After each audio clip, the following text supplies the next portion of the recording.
debes contarle a nadie si eres una persona sabia. Número 1. No debes estar hablando mal de tu propia familia, y mucho menos con un extraño. El libro de Proverbios dice que quien perjudica a su propia familia, se arruinará. 2. No debes estar contando tus proyectos, ideas, emprendimientos que tengas en mente.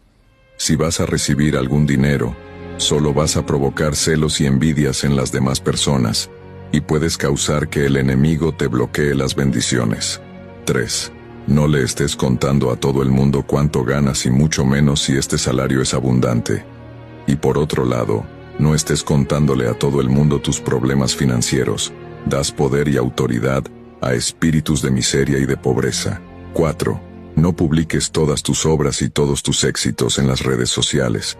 Hay una cantidad de personas que te siguen no para bendecirte, sino para desearte mal. Y por último,